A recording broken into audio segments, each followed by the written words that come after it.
Baik, Bapak Ibu yang dikasih oleh Tuhan Yesus Kristus, kita akan bahas topik terakhir dari pelajaran kita pada siang hari ini dan pasti lebih menarik dan lebih dalam lagi. Dalam bagian ini kita akan bahas topik tentang model-model pembinaan rohani untuk pendewasaan iman jemaat.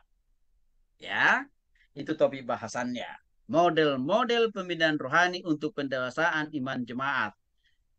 Dalam konteks ini kita masih bicara di ranah orang dewasa, keluarga, lansia. Baik. Nah, Bapak Ibu yang dikasih oleh Tuhan Yesus Kristus, pembinaan warga gereja ya sama secara prinsip, secara esensial dengan istilah pembinaan iman. Yang mana fokus dari pembinaan iman atau pembinaan jemaat itu harus selalu menitik beratkan pada pendidikan dan pembinaan. Inilah yang sebenarnya kenapa Tuhan Yesus begitu tegas mengatakan di dalam amanat dia yang terakhir. Sebelum Yesus pergi ke surga dalam Matius pasal 28 ayat 19 sampai dengan 20 dengan berkata, pergi jadikan semua bangsa murid.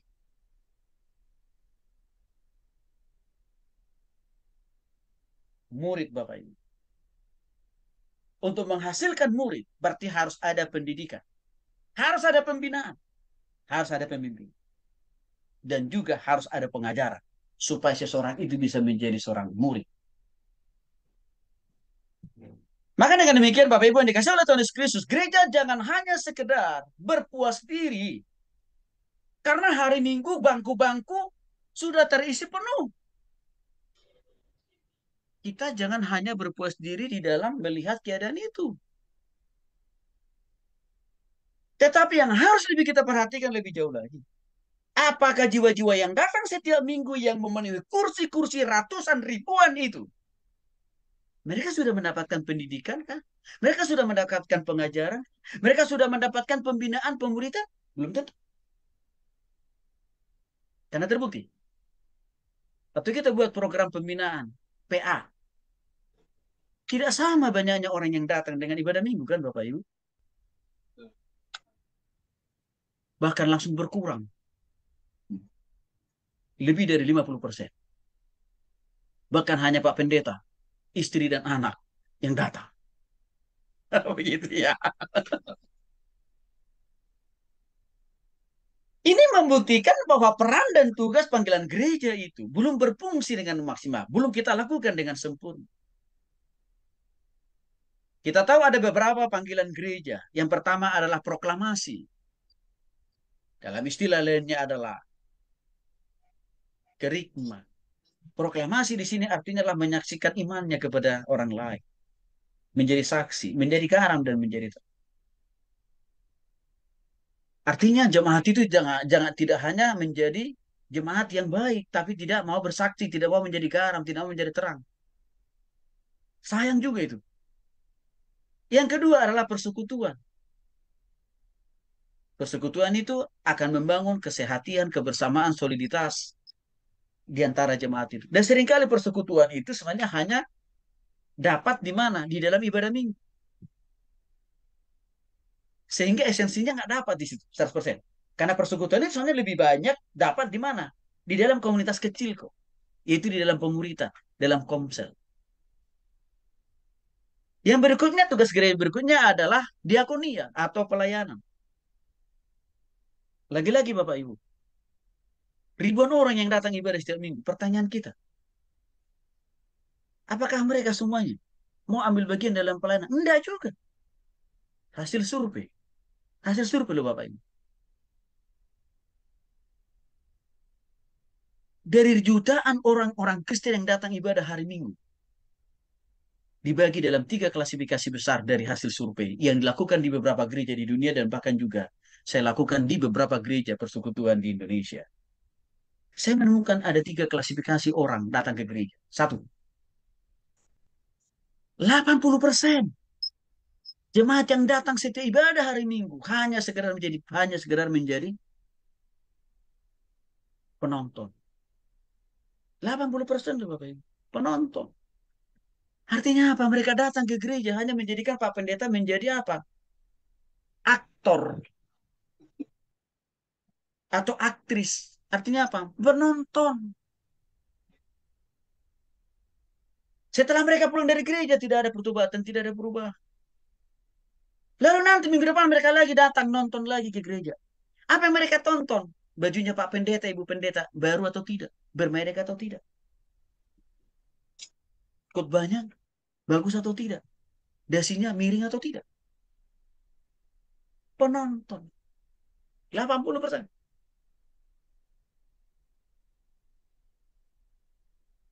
10% dari antara. Di luar dari 80% tadi. Itu hanya menjadi pengkritik. 10% pengkritik. Maksudnya apa? Kalau orang yang datang ke gereja, hanya mencari-cari kesalahan Bapak Ibu Pendeta. Hanya mencari-cari kesalahan MC, WL, singersnya. Tapi tidak pernah memberikan sumbangsi, kontribusi, bagaimana supaya gereja itu lebih baik. Hanya dia tahu adalah kritik, kritik, kritik. Dan kritiknya itu tidak membangun, tapi destruktif, menyudutkan, menghakimi. Itu 10% loh Bapak Ibu. Jadi kalau kita gabung, 80% penonton ditambah 10% pengkritikan. Besar loh itu Bapak Ibu. Artinya apa? 90%. Jemaat itu tidak punya beban, tidak punya hati melayani Tuhan. Walaupun mereka rajin ibadah setiap minggu. Dari antara 80 dan 10% tadi, juga mereka rata-rata belum sungguh-sungguh bertobat kepada Kristus Bapak Ibu. Walaupun rajin ibadah hari ini. Hanya tinggal sisa 10% jemaat yang datang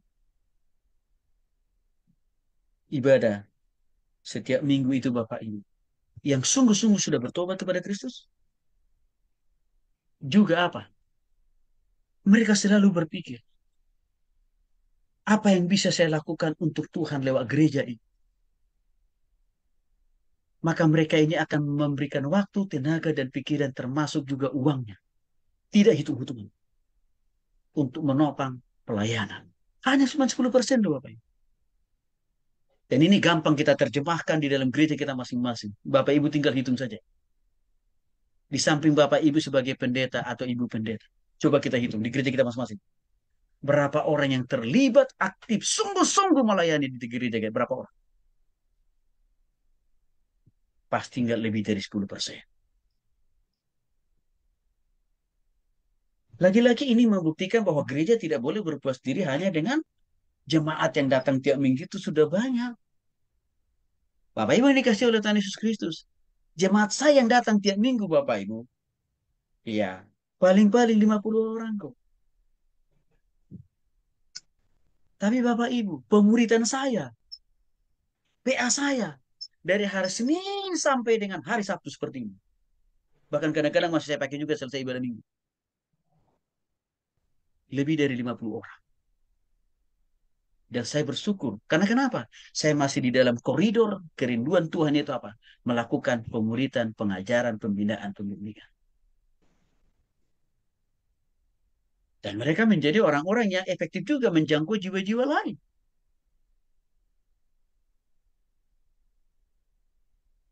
Maka dengan demikian Bapak Ibu yang dikasih oleh Tuhan Yesus Kristus sekali lagi. Kita harus kembali kepada amanah Tuhan Yesus. Matius pasal 28, 19 sampai dengan 20. Maka untuk itu kemudian kita pahami apa yang dimaksud dengan pembinaan rohani. Pembinaan rohani Bapak Ibu yang dikasih oleh Tuhan Yesus Kristus. Memiliki keragaman, pemahaman, perspektif yang berbeda-beda.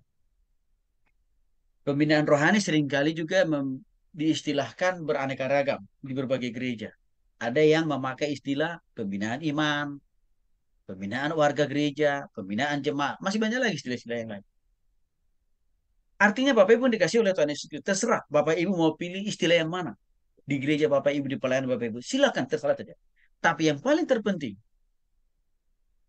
bagaimana di dalam pembinaan iman, pembinaan warga gereja, pembinaan jemaat harus sungguh-sungguh terimplementasi yang namanya di sana pendidikan dan pemerintah.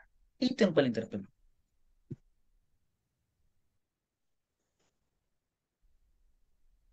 Pembinaan rohani secara konseptual, Bapak Ibu dikasih oleh Tuhan Yesus Kristus, bertujuan untuk melengkapi warga gereja, jemaat secara pribadi-pribadi, supaya mereka berfungsi efektif dan produktif sebagai anggota tubuh Kristus di dalam mengikuti program-program pembinaan pelayanan yang sudah dibuat di dalam gereja. Sehingga mereka memiliki pengetahuan Alkitab yang mumpuni, yang dalam, yang luas, tapi sekaligus juga pengetahuan Alkitab yang dalam dan luas itu harus juga mempengaruhi, harus merubah cara berpikir mereka, sifat, karakter mereka, etika komunikasi mereka. Termasuk juga apa? Cara melayani, cara bekerjanya loh Bapak Ibu. Harus sampai ke sana. Dampaknya, pengaruhnya. Dan mereka tetap bertumbuh dan dewasa di dalam menghadapi tantangan dan rintangan di usaha pekerjaan dan bisnis. 2 Timotius 3 ayat 15 sampai 17 sebenarnya sudah menjelaskan prinsip pokok tentang pembinaan rohani yang bertujuan menjadikan jemaat supaya sungguh-sungguh mengenal Tuhan dan firman-Nya. Bagaimana caranya supaya jemaat itu mengenal Tuhan dan firman-Nya? Ya mau tidak mau, pengajaran harus jalan, pemuritan harus jalan, pembinaan harus jalan, pembimbingan harus jalan. Juga sama, bagaimana jemaat itu memahami betul Alkitab dengan benar? Ya harus kita ajar, harus kita kasih tahu.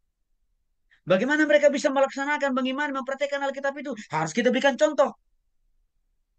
Kan tadi ini yang tadi disampaikan oleh Pak Edward kan? Maka si pengajar, si pemimpin rohani harus juga menjadi model yang pertama bagi jemaat yang diajarkan. Artinya apa? Kalau saya khotbah, kalau saya ngajar tentang doa, saya harus membuktikan bahwa saya juga adalah seorang hamba Tuhan yang senang untuk berdoa. Begitu. Kalau saya mengajarkan bahwa firman Tuhan itu berguna untuk memimpin, mengajar, dan menegur, saya harus buktikan juga. Saya harus berikan teladan juga bahwa saya juga konsisten baca firman Tuhan. Harus sampai di situ Bapak Ibu yang dikasih oleh Tuhan Yesus Kristus. Tapi sekali lagi, pemimpin rohani kita di gereja mungkin tidak bisa kita teladani hal-hal yang seperti itu secara maksimal. Tapi minimal begini Bapak Ibu. Mari kita datang untuk menjadi teladan. Mari kita menjadi contoh bagi orang-orang lain. Kalaupun orang di atas kita, pemimpin rohani kita belum bisa menjadi contoh. Kita jadikan diri kita menjadi contoh. Walaupun mungkin kita masih muda usianya. Tidak apa-apa. Walaupun mungkin kita bukan gembala, walaupun kita bukan pemimpin struktural di gereja, nggak apa-apa. Tetaplah jadi contoh. Karena itu yang disampaikan oleh Paulus kepada Timotius. Janganlah engkau menganggap dirimu rendah karena engkau masih muda. Tapi yang penting engkau harus menjadi teladan dalam kataanmu, dalam perbuatanmu, dalam pekerjaanmu, dalam totalitas hidupmu. Kan itu kata Rasul Paulus. Maka kita jadikan diri kita menjadi model Bapak. Supaya yang di atas juga bisa melihat, bisa mencontoh. Oh kita aja jadi jemaat bisa menjadi teladan hidup ya. Dan saya yakin Roh Kudus akan bekerja untuk mengubahkan orang di atas kita juga. Saya yakin banget tuh. Apalagi orang-orang di bawah kita juga kan bisa.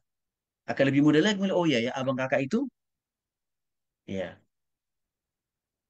menjadi contoh buat saya. Nah, Bapak Ibu dikasih oleh Tuhan Yesus Kristus. Program-program pembinaan rohani dapat dilakukan dalam beberapa bentuk. Satu, lagi-lagi, konsisten dalam mengajarkan ajaran gereja.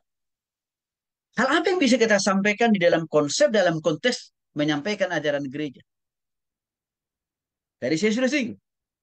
Kita harus betul-betul menjelaskan kepada mereka tentang apa itu Alkitab. Mengapa Alkitab dikatakan satu-satunya firman Allah, bukan salah satu? Apa buktinya Alkitab itu? Firman Allah.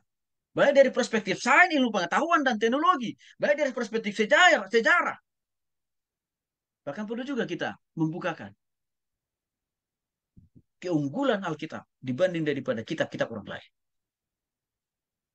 Supaya melek jemaat itu. Memahami dan mengerti. Rupanya Alkitab yang saya punya luar biasa. Tidak ada duanya di dunia ini.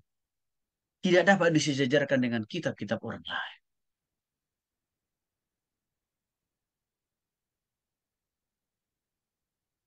Kita harus membukakan itu kepada mereka. Dalam konteks ini juga kita harus dengan jelas mengajarkan kepada mereka tentang prinsip-prinsip ajaran-ajaran dasar-dasar kekristenan. Tentang tugas dan fungsi gereja. Harus jelas kita lakukan itu.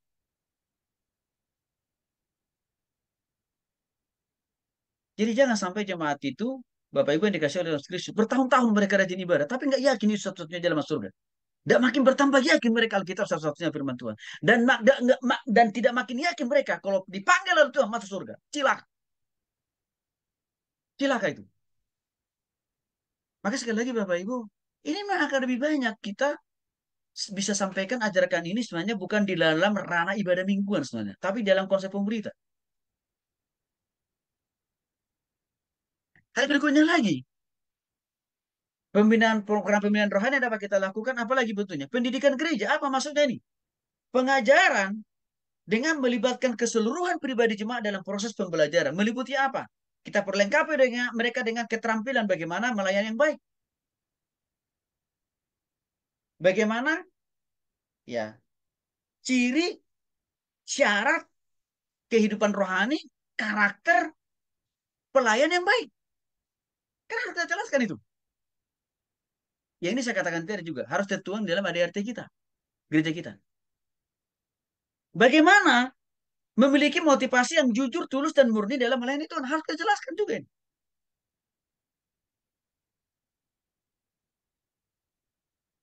Sehingga waktu kita mau percayakan seseorang itu melayani Bapak Ibu, mereka sudah ada di dalam proses pembaharuan, pemulihan, dan sudah layak diteladani totalitas hidupnya oleh jemaat yang dilayani.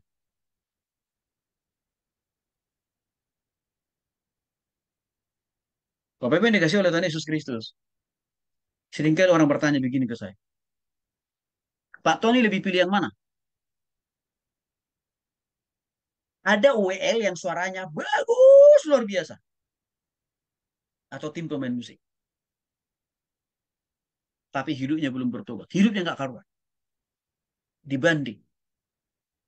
Ada orang yang sudah sungguh-sungguh bertobat. Dan itu dibuktikan dengan perilaku tindakan. Tapi orang ini tidak punya keahlian dan kehebatan memainkan satu alat musik atau juga jadi well dan singer. Saya katakan saya pilih yang kedua.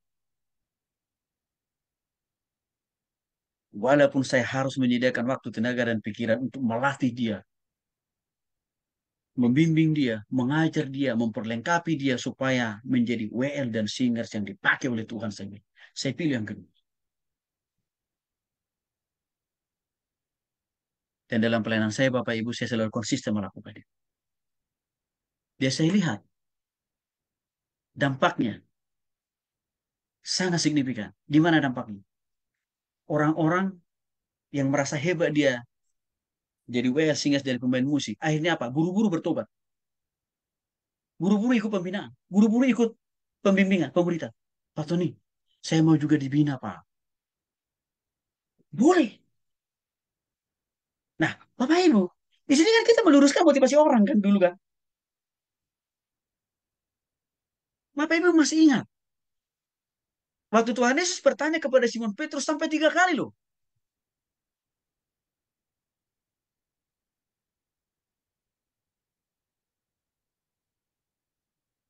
Dalam hal untuk mengikuti Yesus. Kan Yesus bertanya kepada Simon Petrus. Bahkan juga masih ingat Bapak Ibu kisah anak muda yang kaya raya. Yang dia bertanya kepada Yesus bagaimana caranya supaya mendapatkan kehidupan kekal di surga kan gitu.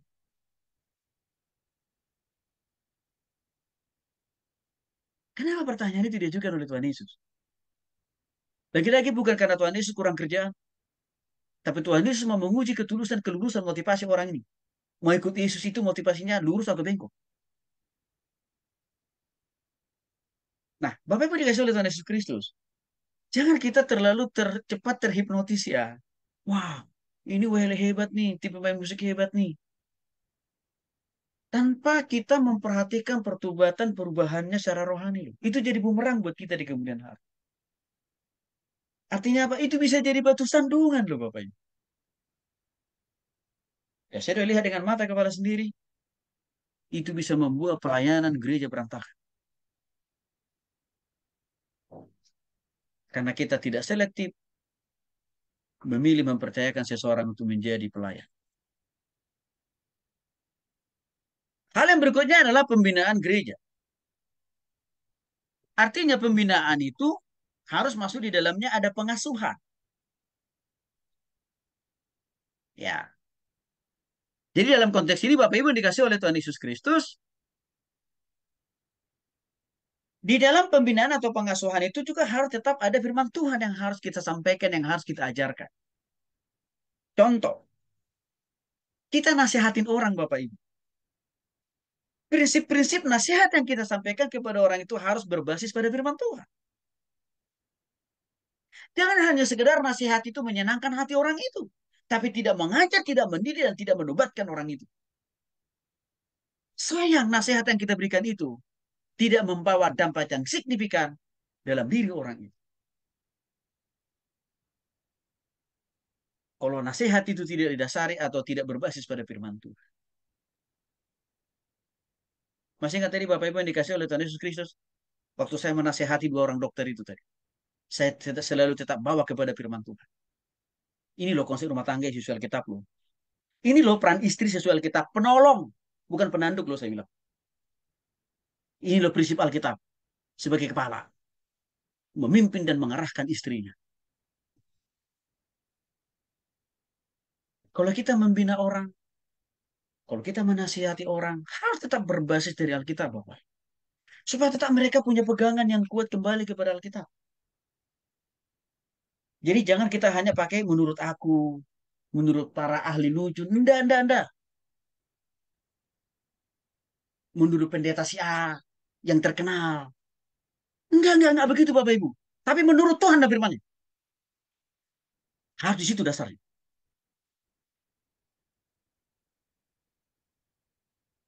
Karena nasihat yang kita berikan itu harus mengubahkan, harus memperbaharui, mendidik dan membina orang. Bapak Ibu dan saudara dikasih oleh Tuhan Yesus Kristus sebagai pendeta atau gembala atau sebagai jemaat atau sebagai pelayan di gereja kita masing-masing. Kita punya tugas dan tanggung jawab yang sama. Efesus pasal 4 ayat 11 sampai 16 dengan jelas dan tegas mengatakan, dan ia yang memberikan rasul-rasul, artinya Tuhan kan ini Bapak Ibu, telah mengutus, memberikan, memperlengkapi kita. Ada yang menjadi rasul, yang melakukan tugas fungsi kerasulan, kenabian, pemberita Injil, bahkan menjadi gembala, pengajar. Kan diberikan Tuhan kita karunia-karunia ini Bapak Ibu. Bahkan dikirimkan Tuhan juga.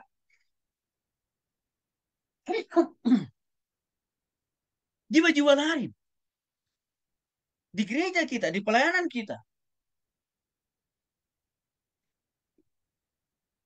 Dengan karunia-karunia yang saya sampaikan di atas tadi loh Bapak Ibu. Maka kita harus berkolaborasi. Kita harus maksimalkan semua karunia-karunia dan potensi-potensi itu. Untuk apa dikatakan di sini? Memperlengkapi orang-orang kudus. Artinya apa? Mendidik, membina, membimbing, mengajar orang-orang di gereja. Supaya mereka menjadi semakin efektif dalam pelayanan. Dan juga di sisi lain, mereka bertumbuh dan dewasa secara iman. Dan pertumbuhan dan kedewasaan iman mereka itu sampai kepada tingkat kesempurnaan dan kepenuhan di dalam Kristus Yesus. Maka dengan demikian Bapak Ibu yang dikasih oleh Tuhan Yesus Kristus, berdasarkan Efesus pasal 4 ayat 11 sampai 16,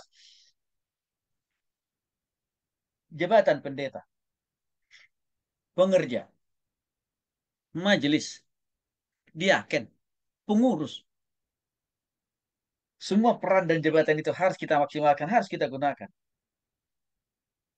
Memperlengkapi jemaat. supaya jemaat kita itu mengalami pertumbuhan ke arah kedewasaan,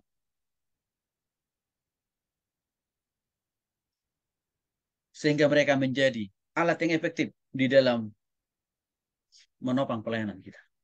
Maka saya katakan tadi, Bapak Ibu yang dikasih oleh Tuhan Yesus Kristus, kalau kita dikirimkan Tuhan jemaat yang punya potensi, rohani pula, jangan kita menganggap mereka itu menjadi saingan. Jangan kita menganggap kedatangan mereka itu menjadi ancaman. Jangan, Bapak Ibu. Kalau agak kritis-kritis, jangan juga jadi takut. Wih, nanti dia akan nyerang saya. Belum tentu loh, Bapak Ibu. Saya sudah menjumpai, menemui banyak orang. Orang yang kritis. Tidak selalu motivasinya Bapak Ibu mau menjungkir balikan kita. Enggak. Tapi saya lebih banyak menemukan orang yang senang bertanya. Orang ini sebenarnya haus akan pemahaman yang baru. Pengetahuan yang dalam. Maka tugas kita di situ. Untuk apa? Memperlengkapi dia. Mengajar dia lebih. Dan saya sangat melihat Bapak Ibu signifikansi kehadiran mereka itu. Sangat-sangat banyak membantu pelayanan saya. Banyak banget membantu. Jadi Bapak Ibu dikasih oleh Tuhan Yesus Kristus. Sekali lagi. Potensi yang ada di jemaat itu harus bisa kita kelola. Harus bisa kita manage. Dan kita arahkan. Ya. Membantu pelayanan. Jangan disingkirkan. Jangan. Karena tugas kita lah membina dan mengajar dan mendidik mereka baik. Sebagai pemimpin jemaat, sekali lagi, fungsi kita jelas. Tuntun jemaat itu untuk berjalan sesuai dengan rencana Tuhan. Diri kita harus menjadi model, harus menjadi contoh, harus menjadi teladan. Maka mulai hari ini, kita harus juga berkata kepada orang kita lain. Bapak, Ibu, tolong dengarkan baik-baik khotbah atau pengajaran saya. Tapi sekaligus, saya siap juga untuk menjadi teladan bagi Bapak, Ibu. Harus kita berani mengatakan itu. Ya. Nah, Bapak Ibu dikasih oleh Tuhan Yesus Kristus, maka kita harus terlibat dalam program-program pendidikan jemaat. Ya. Jadi misalkan kalau di gereja itu kita buat program pembinaan pemuritan, maka kita sebagai pendeta, para pelayan, pengurus harus lebih siap menjadi pemimpin. Yang memimpin pembinaan pemuritan itu. Jangan kita serahkan semuanya kepada koordinator bidang penggembalaan. Jangan. Kita sendiri harus jadi model juga. Sama Bapak Ibu. Ya. Kalau saya bicara banyak tentang masalah pemuritan, saya juga memuridkan orang dari hari Senin sampai dengan hari Sabtu. Bukan hanya menggembalakan orang. Memuridkan orang juga saya. Yang artinya apa? Saya tidak hanya meminta Bapak Ibu memuridkan orang, tapi juga saya memuridkan. Ya, di tempat-tempat lain Bapak Ibu, orang-orang yang saya muridkan, saya dorong juga mereka memuridkan orang lain. Dengan saya tetap melakukan pemuridan itu sendiri. Sehingga mereka melihat, oh iya ya, Pak Tony tidak hanya jago ngomong gitu. Pak Tony tidak hanya jago khotbah, tapi dia juga melakukannya. Bapak Ibu, khotbah yang paling berdampak, pengajaran yang paling berdampak adalah yang diserta-mertai dengan keteladanan. Jemaat itu semuanya haus akan model dan juga figur Bapak Ibu. Haus mereka. Maka kalau kita tampil di depan, menjadi model, maka jemaat itu sebenarnya saya katakan tadi. Mereka tidak hitung-hitungan loh Bapak Ibu. Untuk mendukung pelayanan kita. Beberapa strategi pelaksanaan pembinaan rohani yang efektif. Dan silahkan Bapak Ibu nanti bisa mengadopsi ini di gereja, di pelayanan kita masing-masing. Satu, pilih program yang tepat. Apa maksudnya program yang tepat? Program itu harus mencerminkan ya visi, misi, dan tujuan gereja kita. Saya kasih contoh. Bapak Ibu, ada suatu gereja, namanya gereja Injili banget. Gitu ya. Namanya gereja Injili banget. Ya. Di plannya, gede-gede ditulis gereja Injili banget. Tapi tahukah Bapak Ibu?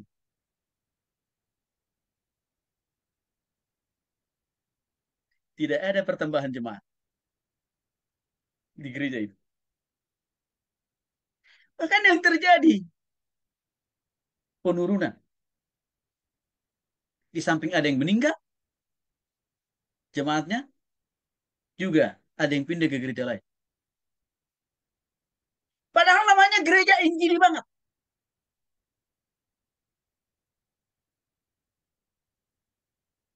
Tapi tidak ada program penginjilan. Itu contohnya, Bapak Ibu. Kalau kita punya nama, harus juga konsisten di dalam membuat program kerja. Kalau kita punya visi dan misi, harus juga kita buat program kerja kita itu seturut dengan visi dan misi gereja itu. Kalau visi misi gereja kita katakan, oke, Matius pasal 28 contoh ya, ayat 19 sampai dengan 20. Maka kita harus memformulasi program, pembinaan, pengajaran, sesuai dengan visi misi itu Bapak. Bahkan kalau kita buat acara Natal sekalipun, kita harus membuat tema Natal itu sesuai dengan visi misi gereja itu. Kalau tadi visi misinya Matius pasal 18, 19 sampai dengan 20. Berarti artinya apa? Natal kita sekalipun harus kita kemas temanya dalam rangka pemberitaan Injil. Itu contohnya. Pilih program yang tepat.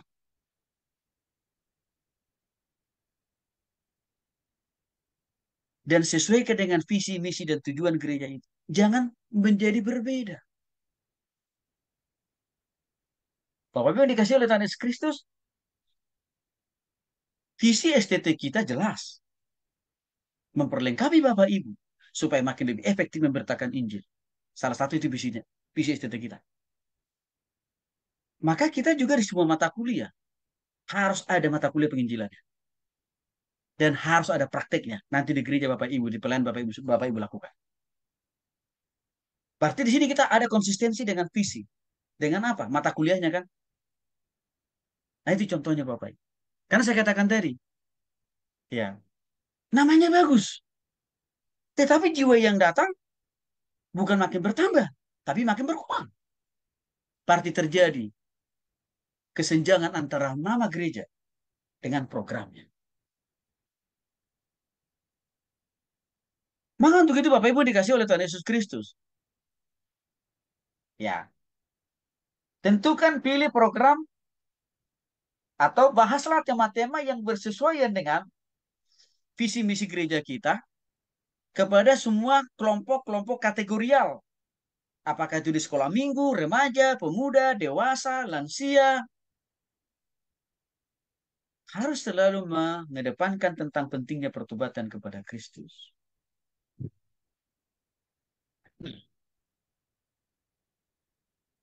Maka untuk itu Bapak Ibu dikasih oleh Tuhan Yesus Kristus. Yang kedua menerapkan pola pembinaan yang akurat. Ya, apa artinya menerapkan pola pembinaan yang akurat? Lagi-lagi, bagaimana kita memanfaatkan ilmu manajemen dalam pelayanan? Oke. Jadi dalam hal ini Bapak Ibu yang dikasih oleh Tuhan Yesus Kristus, program kerja yang kita buat harus kita susun secara terstruktur dan sistematis. Contoh, kita mau buat KKR, harus jelas. Kita susun hari apa, tanggal berapa, bulan berapa, tahun berapa, tempatnya di mana, jam berapa, targetnya. Dan bagaimana kepanitiaan dibentuk untuk mempersiapkan acara itu. Harus kita susun itu secara sinkron di dalam program kerja. Ini yang dimaksud dengan menerapkan pola pembinaan yang akurat dengan memakai, memberdayakan manajemen pelayanan. Jadi jangan sesekali kita membuat program itu secara sporadis. Artinya apa? Karena lihat tren. Ih, gereja tetangga lagi buat KKR loh. Ya udah kita langsung apa? Buat KKR aja. Gak begitu Bapak Ibu.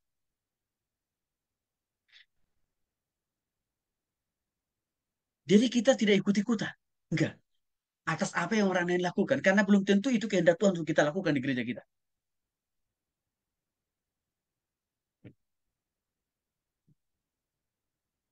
Semua program-program yang sudah kita tata di dalam manajemen tadi harus selalu mengacu kepada visi misi daripada gereja kita. Yang artinya juga harus di dalamnya ada pembinaan, ya ada pengajaran tentunya di sana maksudnya. Dan setelah selesai kegiatan itu harus ada evaluasi. Minta saran dan masukan dari jemaat ataupun juga dari para panitia. Saya kasih contoh paling real. Kita buat misalkan pendalaman Alkitab, konseling, atau komsel, atau seminar keluarga, retreat, atau banyak, masih banyak lagi istilah-istilah yang lain. Kalau ini kita buat program ini Bapak Ibu, pastikan bahwa semua program-program ini tercatat dengan baik, terdata dengan baik, terencana dengan baik. Kapan, hari apa, bulan berapa, tanggal berapa pelaksanaannya. Dan juga harus dipastikan akan ada panitia khusus yang dibentuk. Gua bikin aja bukan banner ya. Banner ya. Bukan tulisan. Ya, dengan adanya perencanaan yang sistemik, yang tersusun ini Bapak Ibu, maka sebenarnya kita sebagai pemimpin rohani, kita sebagai pendeta, sudah punya persiapan jauh-jauh hari. Kan gitu ya. Oh, bulan sekian kita ada program, ya, pelatihan. Ya, tim pemain musik misalkan kira-kira begitu ya. Atau pelatihan penginjilan. Maka udah jauh-jauh hari kita udah siapkan tuh.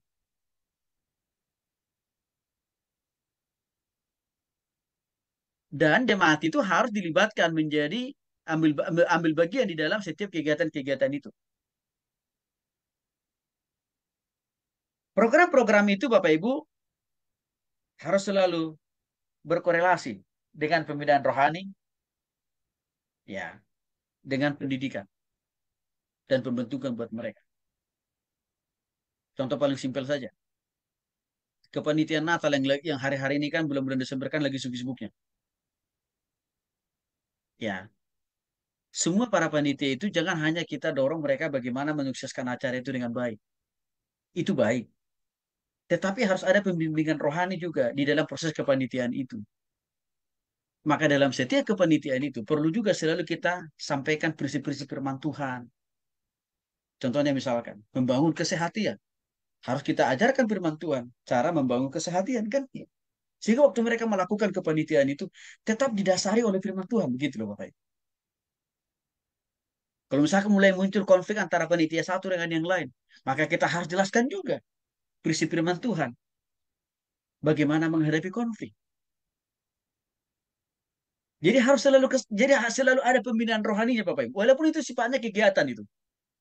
Jadi jemaat itu, panitia itu, ya, bertumbuh kerohaniannya, bertumbuh pengetahuan Alkitabnya, bertumbuh juga karakternya.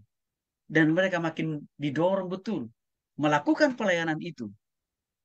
Bukan karena keterpaksaan, bukan hanya sekedar karena program. Tetapi karena itu bagian daripada pendewasaan iman buat mereka. Nah, Bapak Ibu dikasih oleh Tuhan Yesus Kristus,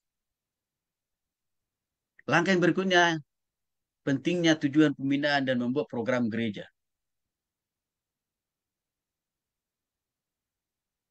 Menolong gereja untuk merumuskan program yang tepat dan akurat.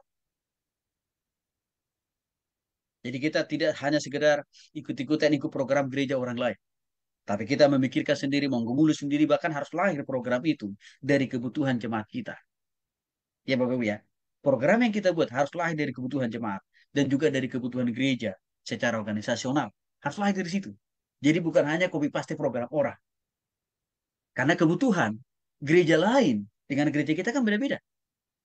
Situasi dan kondisi latar belakang jemaat gereja lain dengan gereja kita kan berbeda-beda Bapak Ibu. Maka saya katakan tadi, ya, program itu harus lahir dari dalam gereja itu, dari dalam jemaat itu sendiri. Caranya bagaimana untuk melahirkan itu? Ya, kita perlu bertanya, apa sih kira-kira yang diharapkan oleh setiap jemaat itu? Ya, dalam hal apa mereka masih perlu diperlengkapi sebagai gembala? Tentu kita juga bisa tahu, bisa juga kita menganalisis Bapak Ibu ya, apa kekurangan jemaat kita. Bisa kita lihat misalkan dari mana makin menurunnya komitmen orang untuk melayani kan gitu. Berarti perlu kita memikirkan program apa? Pelatihan, pembimbingan bagi para pelayan kan kira-kira begitu Bapak. Ya, di samping itu menolong, ya gereja merumuskan program tapi juga itu menolong gereja fokus pada kegiatan-kegiatan yang efisien, yang efektif dan produktif. Jadi tidak asal-asalan kita buang-buang waktu, tenaga, pikiran, dan uang untuk membuat sebuah program, tapi tidak punya dampak yang signifikan bagi pertumbuhan pembinaan jemaat. Sayang, Bapak Ibu. Maka seringkali saya katakan, anggaran terbesar yang secara umum gereja-gereja di dunia itu banyak terhambur-hamburkan di bulan Desember. Pertanyaannya, dengan begitu banyaknya anggaran gereja yang terhambur-hamburkan di bulan Desember karena merayakan Natal. Pertanyaannya,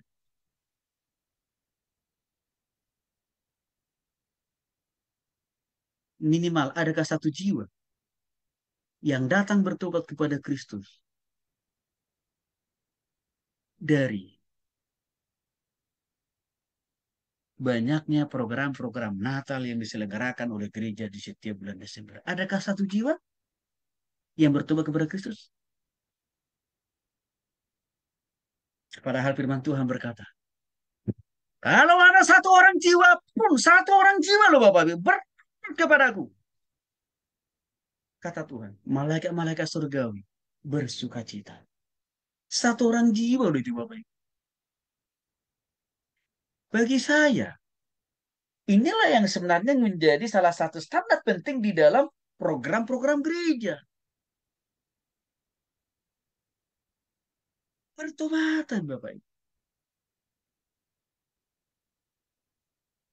Satu orang saja begitu mahal. Begitu berharga. Maka dikatakan malaikat-malaikat surgawi bersukaria. Malaikat-malaikat surgawi bersukaria itu adalah bentuk konkret dari apa? Betapa bahagianya Tuhan kita itu. Waktu ada satu orang bertobat pada Kristus. Maka pertanyaannya saya katakan tadi Bapak Ibu. Dengan banyaknya dana yang kita habiskan untuk merayakan Natal di bulan Desember. Adakah satu orang jiwa yang bertobat kepada Kristus? Dari semua perayaan-perayaan Natal yang kita buat. Sekolah minggu buat Natal sendiri, remaja buat Natal sendiri, pemuda buat Natal sendiri, kaum bapak buat Natal sendiri, kaum ibu buat Natal sendiri, kaum lansia buat Natal sendiri, apalagi nih? Dan kaum-kaum lain. Pertanyaannya, ada yang bertobat gak?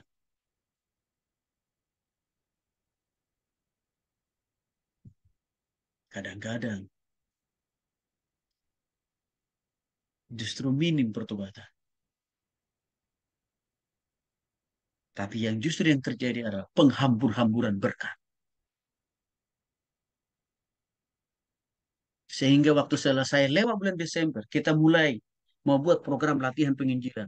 Langsung bendahara bilang, Pak Pendeta udah nggak ada uang kas. Dari gereja itu adalah penginjilan loh Bapak Ibu. Tapi tidak bisa kita selenggarakan. Karena uangnya sudah dihambur-hamburkan. Hanya untuk selebrasi perayaan.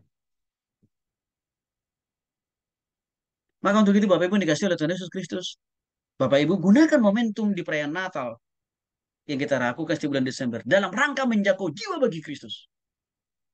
Dorong jemaat itu membawa keluarganya, familinya, saudaranya, mertuanya, si matuanya, inang udahnya, opungnya, dorong mereka bawa ke gereja. Maka kita sebagai pendeta, kita paling butuh kepada Kristus. Supaya berkat Tuhan tidak terbuang sia-sia.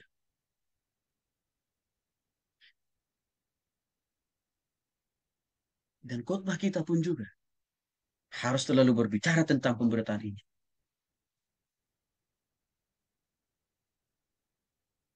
Maka Bapak Ibu yang dikasih oleh Tuhan Yesus Kristus, pemaknaan Natal bukan lagi hanya sekedar mendramatisasi bagaimana Maria dan Yusuf begitu susahnya, sulitnya mendapatkan tempat penginapan untuk melahirkan Yesus. Bukan itu lagi orientasi dalam memaknai Natal hari ini. Tapi Natal di bulan Desember harus kita terjemahkan lebih akurat, lebih detail kepada pribadi-pribadi, orang per orang. Bagaimana Yesus harus lahir di dalam hati orang itu. Dengan cara apa? Dia harus bertobat kepada Yesus. Bapak Ibu harus lebih ke arah sini, saya katakan tadi. Ujung dari semua program-program yang kita lakukan ini. Agar materi pembinaan dapat menyentuh kebutuhan jemaat. Beberapa pola yang perlu kita pahami dan lakukan di gereja kita. Satu, Bapak Ibu, melakukan inventarisasi kebutuhan rohani berdasarkan deskripsi lamanya jemaat di dalam gereja itu. Jemaat kita itu kan berbeda-beda ya. Ada yang baru menjadi jemaat, ada yang sudah begitu lama. Nah, kita harus bisa mengklasifikasikan ini, tujuannya adalah supaya kita tahu kebutuhan mereka ini kan pasti berbeda-beda. Kalau orang yang sudah lama biasanya kan butuh ya pelatihan-pelatihan, pengembangan iman kan buat dia. Karena sudah lama. Maka kita harus kelompokkan orang ini masuk di dalam pelatihan-pelatihan keterampilan melayani Bapak Ibu. Tapi kalau dia masih jemaat baru, berarti kita harus lebih kelompokkan dia kepada kelompok-kelompok apa? Penginjilan kan, pemuritan.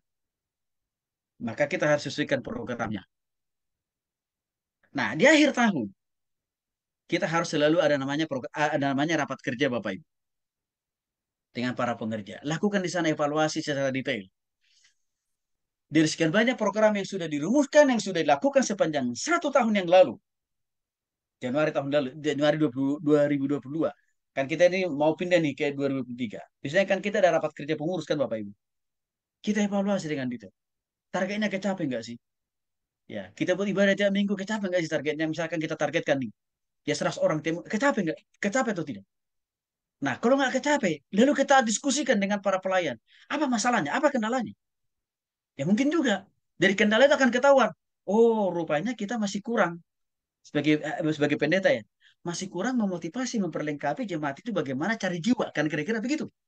Maka program tahun depan kita harus rancangkan, ya, bagaimana memperlengkapi jemaat untuk apa? Bawa jiwa baru. Nah, itu kan tujuan-tujuan daripada evaluasi. Nah, kalau misalkan nih, jemaatnya sih bertambah, tapi hati memberinya minim. Ya, hati memberi minim. Apa berarti? Ada yang harus diperbaiki nih. Apa yang harus diperbaiki? Kita harus memberikan prinsip-prinsip pengajaran firman Tuhan tentang konsep memberi. Kan harus kita ajarkan itu. Supaya jemaat itu paham. Ih, rupanya salah satu unsur penting daripada kedewasaan rohani juga adalah hati yang mau memberi kepada Tuhan. Itu harus kita jelaskan juga. Supaya mereka bisa ya memahami bahwa memberi itu bukan hanya pada waktu sudah kaya raya. Memberi itu bukan hanya pada waktu dia sudah menjadi pemilik tunggal atas segala bumi dan segala isinya, bukan. Tapi memberi itu dimulai dari apa yang Tuhan taruh di dalam diri kita. Bapak Ibu, anak-anak mahasiswa yang kuliah di sekolah sekuler ini, yang di kampus sekuler itu Bapak Ibu, saya ajar ke mereka juga tentang memberi perpuluhan. Saya ajar itu mereka. Walaupun mereka saya katakan tadi, masih semester 1, saya ajar konsep memberi perpuluhan. Kenapa itu penting? Supaya mereka paham, supaya mereka mengerti. Memberi itu bukan hanya pada waktu mereka sudah jadi orang kaya. Memberi itu bukan hanya pada waktu mereka sudah menjadi pejabat, bukan. Memberi itu juga bisa kita lakukan mulai dari masa muda. Makanya ada beberapa orang teman-teman saya pendeta yang dulu remajanya atau pemudanya ikut kuliah dengan saya, kuliah agama di kampus swasta. Beberapa pendeta itu kata begini, Pak Tony terima kasih ya Pak ya. Saya bilang kenapa Pak Pendeta? Iya Pak, dulu si mahasiswa Bapak yang namanya si Anu sekarang luar biasa Pak. Dia menjadi penopang pendanaan di gereja kita Pak. Ah puji Tuhan saya bilang. Bapak Ibu, hal-hal yang seperti ini kita harus memberikan pendidikan pembinaan bagi jemaat. Lebih bagus lagi Bapak Ibu, sebarkan kuesioner kepada jemaat di akhir tahun. Apa harapan mereka yang mau kita jawab lagi di tahun yang baru? Apa masukan mereka terhadap program 1 tahun yang sudah berlalu? Ini penting. Lagi-lagi Bapak Ibu, jangan sesekali kita buat program hanya copy paste dari gereja tetangga atau dari orang lain. Jangan. Metodenya, caranya boleh kita pakai, materinya boleh kita pakai. Tapi kebutuhan harus lahir dari jemaat kita sendiri.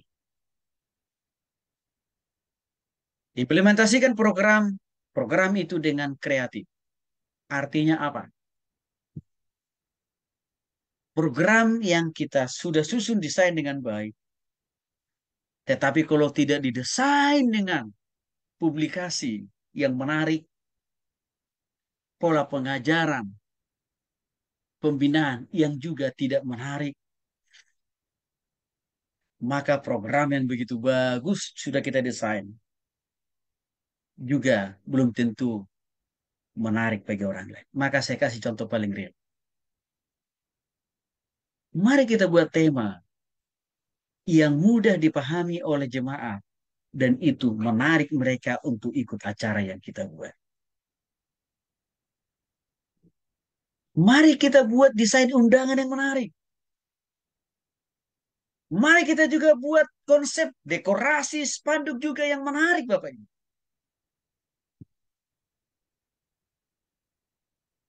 Karena dengan semua itu juga menjadi daya tarik bagi jemaat. Wih, baru lihat temanya Bapak Ibu. Wah, ini gerejaku ada pembaharuan. Saya penasaran, saya mau ikut acaranya.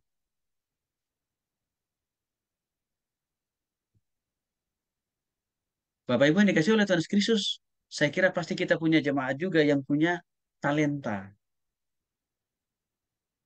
Baik mereka yang masih pelajar atau mahasiswa. Untuk mendesain undangan spanduk atau dekorasi kan Bapak Ibu.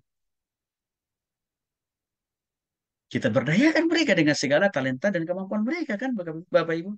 Konsepnya dari kita sebagai Pak Pendeta kan gitu. Tapi biarlah mereka yang membuat publikasinya dengan menarik.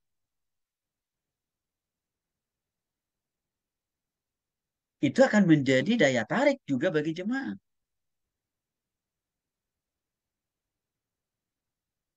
Dalam merealisasikan program kerja yang sudah kita buat, ya harus juga kita memperhatikan beberapa hal. Yang pertama, Bapak Ibu yang dikasih oleh Tuhan Yesus Kristus, variasi. Artinya begini, jangan sampai program yang kita lakukan itu tumpang tindih. Artinya pelaksanaannya dua program kerja, ya, padahal program kerjanya ini jangka waktu pelaksanaannya kan padat misalkan. Ya, jangan kita melaksanakannya itu di hari, bulan, tanggal yang sama.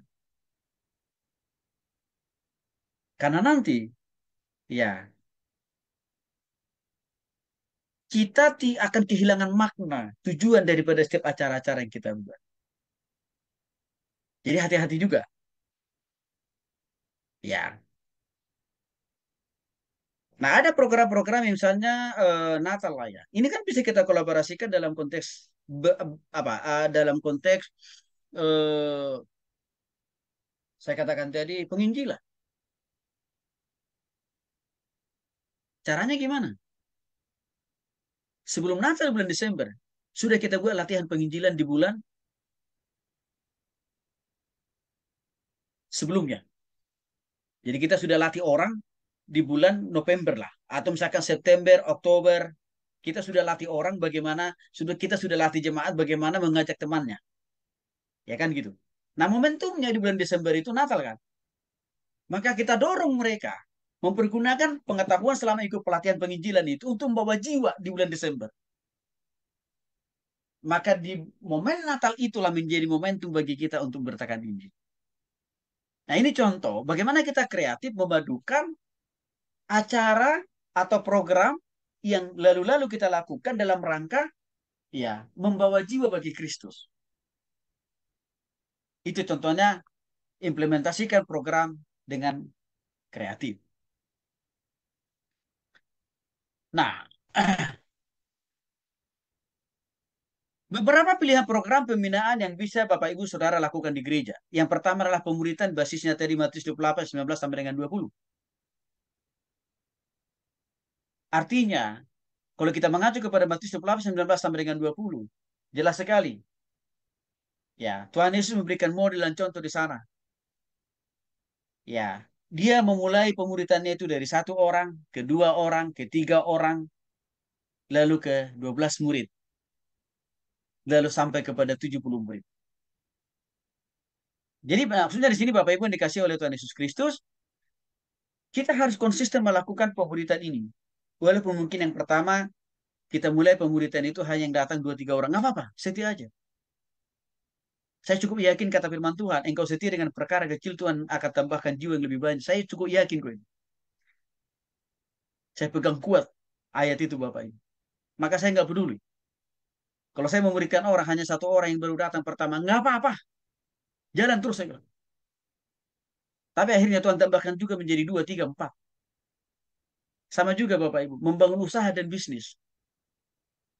Harus belajar setia dari hal yang kecil. Ya, karena kita pun sekolah. Masih ingat Bapak Ibu ya, waktu kita dulu sekolah kan. Dimulai dari kelas 1 dulu kan. Nggak langsung kelas 6 kan Bapak Ibu. Kelas 1 dulu dong. Baru kelas 2, kelas 3, kelas 4. Sama prinsipnya. Melayani juga sama. Setia aja. Membangun usaha dan bisnisnya. Setia aja dari tahapan-tahapan tangga 1, 2, dan 3. Menjadi profesional dalam posisi Bapak Ibu Saudara dalam jabatan. Setia aja dulu. Kalau hari ini Tuhan bilang, kau jadi anak buah dulu. Jadi anak buah yang baik aja dulu. Tapi kalau kita setia, ke depan Tuhan akan angkat menjadi kepala. Bukan menjadi anak buah terus. Nah Bapak Ibu, yang dikasih oleh Tuhan Yesus Kristus. Di pelayanan saya buat namanya program pemuridan itu dengan istilah SLT. Apa itu SLT? Spiritual Leadership Training. Sebenarnya ini basisnya latihan penginjilan sebenarnya. Tapi kalau saya pakai istilah latihan penginjilan, jemaat langsung berpikir, aduh, saya langsung dibuat jadi pendeta. Begitu kan Bapak Ibu. Kalau saya buat, saya pakai istilah latihan penginjilan, langsung, aduh, saya pasti akan digiring Pak Tony jadi pendeta ini. Oke.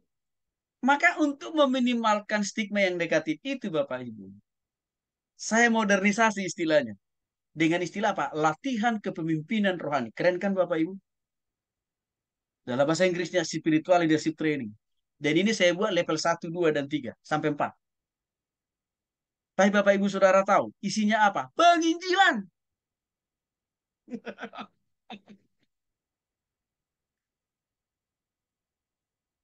Dan mereka senang. Akhirnya mereka katakan, Pak Tony cerdik juga ya. Ujung-ujungnya disuruh juga kita menginjil bawa jiwa. Inilah tugas dari Tuhan. Amanat dari Tuhan. Kan? Ini salah satu contoh dari kreatif Bapak Ibu memilih tema, istilah, atau nama program.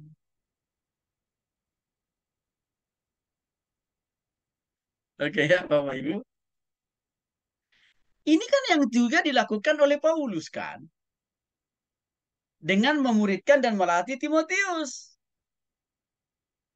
Dan juga melatih dan memuridkan Pak Doni Timotius.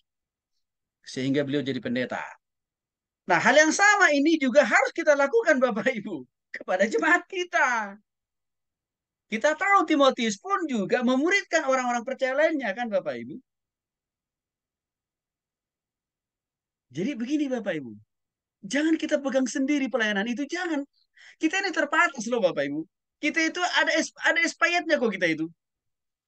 Maka latih, muridkan jemaat kita. Pastikan kurikulumnya, topiknya, materinya harus tersusun dengan sistematis. Contoh konkretnya, nanti Bapak bisa pakai di hari. Inilah bahan materi pemuridan yang saya pakai istilah dari spiritual leadership training. Yang isinya sebenarnya adalah materi penginjilan sebenarnya. Ini materinya, ini modulnya, dan semuanya topiknya ada. Silakan Bapak Ibu nanti bisa pakai di gereja masing-masing. Dan nanti Ini juga menjadi bahan mata kuliah yang Bapak Ibu akan dapatkan untuk supaya Bapak Ibu bisa ajarkan kepada jemaat. Oke. Variasi lain yang saya lakukan Bapak Ibu, ya, ini kan ada sampai 4 level ini saya buat. Dan semuanya sudah ada. Setiap level itu ada kurikulumnya sendiri, ada materinya sendiri, topiknya juga beda-beda. Dan kita itu Bapak Ibu sekali lagi selalu arahnya kepada penginjilan. Dan biasanya Bapak Ibu, ini kita selenggarakan dalam jangka waktu 2 sampai 3 bulan. Dan ini ada wisudanya loh Bapak Ibu. Dan juga mereka saya kasih sertifikat. Dan mereka senang banget. Senang banget. Karena mereka di samping dapat ilmunya, dapat keterampilannya, dapat jiwanya. Kan gitu ya Bapak ya. Mereka juga mendapatkan, saya katakan tadi, modulnya, bukunya mereka dapat, ijazah, ijazah sertifikat mereka dapat, dan mereka kita wisuda. Sudah 23 angkatan saya latih orang. Karena setiap tahun itu minimal saya membuka 3 gelombang latihan penginjilan ini di berbagai tempat. Dan biasanya kita buat wisuda di akhir tahun. Dan mereka senang. Saya berharap Bapak Ibu silakan coba diterapkan ini di modulnya. Boleh silakan Bapak Ibu nanti pakai kan gitu ya. Supaya jemaat Bapak Ibu bertumbuh, bertambah jemaat-jemaat kita. Oke. Nah, yang kedua komsel. Saya tidak pakai istilah komsel.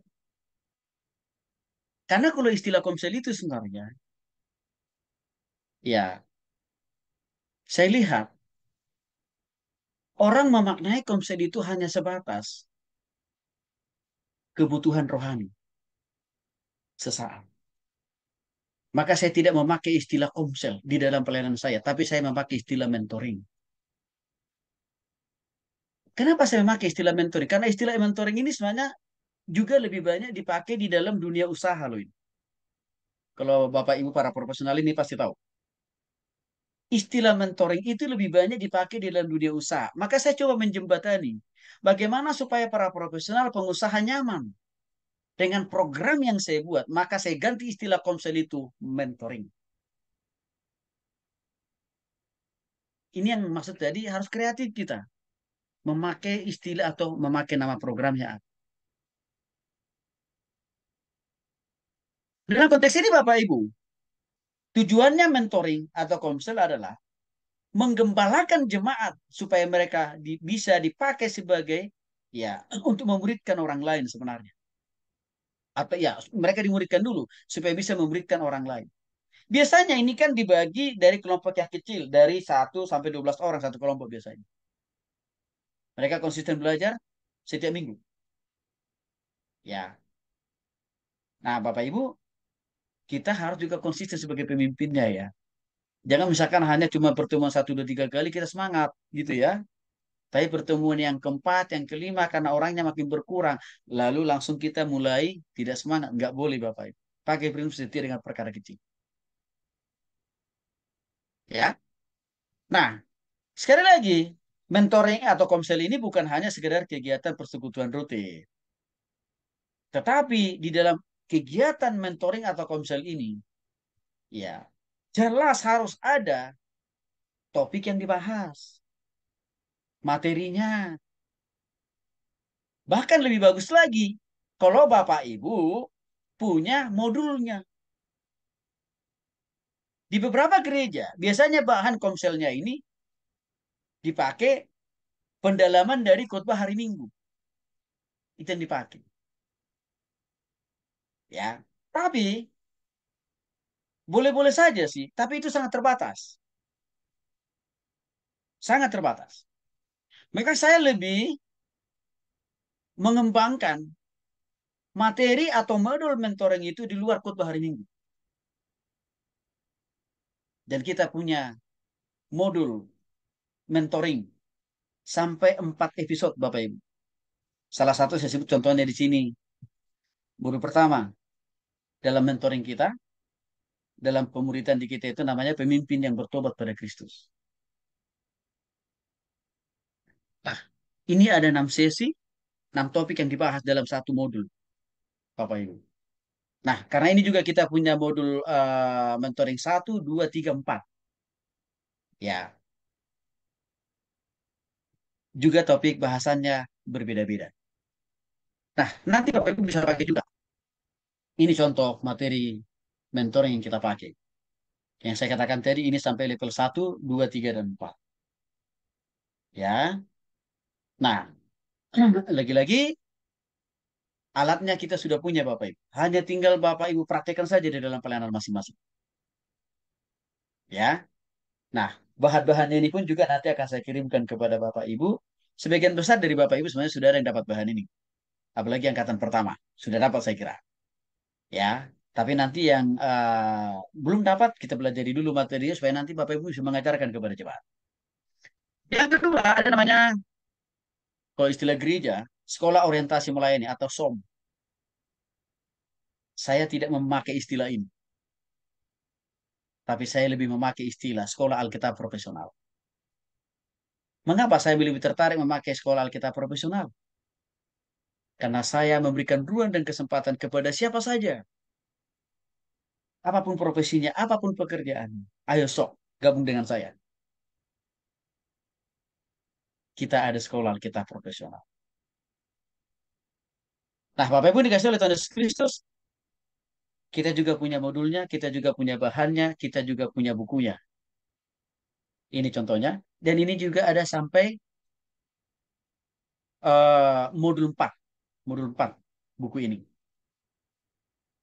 Ya. Nah, sekali lagi Bapak Ibu, uh, pelaksanaannya ini biasanya bisa sampai 3 bulan. Ya. Dan di dalamnya dipadukan antara pengetahuan Alkitab, ya, termasuk juga keterampilan melayani dijelaskan di sini.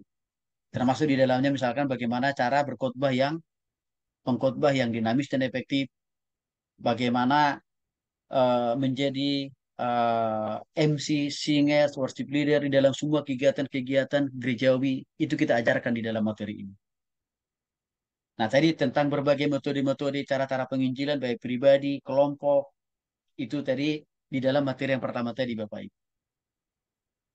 Ya. Dan di dalam konteks ini akan dijelaskan lebih jauh lagi, lebih dalam lagi, lebih luas lagi tentang prinsip-prinsip Alkitab, termasuk di dalamnya tentang eskatologi, ya, dan lain sebagainya Bapak Ibu. Konseling pribadi. Bapak Ibu dikasih oleh Tuhan Yesus Kristus, jangan lupa, waktu orang datang membawa berbagai hiruk-pikuk persoalan dan pergumulan hidupnya kepada kita, jangan lupa Bapak Ibu, muatan dari konseling yang kita lakukan kepada mereka harus juga tetap berdasarkan firman Tuhan. Jadi artinya, Bapak Ibu dikasih oleh Tuhan Yesus Kristus, jangan hanya sekedar nasihat kita itu humanis. Jangan. Jangan hanya sekedar saran dan masukan kita itu hanya dari pandangan umum, pandangan orang lain. Jangan bawa kembali kepada Tuhan. Kecenderungan saya lihat Bapak Ibu. Gereja-gereja Tuhan terjebak mengkonseling persoalan pergumulan jemaat itu bukan membawanya kepada Tuhan, tapi lebih membawanya kepada apa? Prinsip-prinsip konseling sekuler atau umum. Apa dampaknya? Waktu orang itu selesai mengungkapkan masalah, persoalan, dan pergumulannya. Apa yang terjadi? Besok dia menemukan masalah yang sama. Lalu dia datang balik lagi ke kita. Dan itu melelahkan menjadi hamba Tuhan. Karena di situ kita tidak menuntun, tidak mendorong, tidak mendewasakan jemaat itu untuk kuat menghadapi masalah. Maka untuk itu waktu kita mengkonseling orang apakah lepas pribadi, keluarga, rumah tangga, atas usaha yang mereka alami, bawa selalu terus kembali kepada firman Tuhan. Bapak Ibu dikasih oleh Tuhan Yesus Kristus, kita juga punya bukunya. Seperti yang Bapak Ibu lihat di slide. Strategi konseling mengatasi berbagai penderitaan hidup. Buku ini bisa bawa Bapak Ibu Saudara pakai. Karena buku ini bicara seputar tentang kenapa sih? Ya, saya sudah percaya Tuhan, tapi kok masih diizinkan Tuhan mengalami sakit. Saya sudah sungguh-sungguh bertumbuh dan dewasa dalam Tuhan. Tapi mengapa usaha dan bisnis saya masih juga bisa diizinkan Tuhan mengalami kesulitan? Hal-hal yang seperti itu banyak kita bahas dalam buku strategi konseling mengatasi berbagai penderitaan. Kalau mengatasi konflik, kita juga sudah punya bukunya. Baik mengatasi konflik dalam keluarga, dalam pelayanan, dalam pekerjaan, dalam bisnis. Nanti Bapak Ibu juga bisa pakai bahan itu. Tapi sebelumnya Bapak Ibu saya harus ajarkan dulu materi yang ada dalam buku ini supaya Bapak Ibu bisa mengajarkannya kepada orang lain. Nah, saya kira itu Bapak Ibu yang bisa saya jelaskan hari ini. Yang lainnya saya kira nanti tinggal Bapak Ibu baca sendiri saja. Ya, tentang kehidupan karakter rohani, pemimpin rohani atau pendeta, saya kira jelas pertobatan kepada Kristus, perubahan karakter, perubahan pola pikir, keteladanan dalam semua aspek. Itu harus terjadi di dalam diri kita sebagai pemimpin rohani. Kiranya firman Tuhan, pembelajaran kita pada siang hari ini, memperlengkapi Bapak Ibu semakin lebih maksimal, menggembalakan, membina, memuridkan, mendidik jiwa-jiwa yang Tuhan percayakan. Baik di keluarga kita, di gereja, ataupun dimanapun kita berada. Tuhan Yesus memberkati.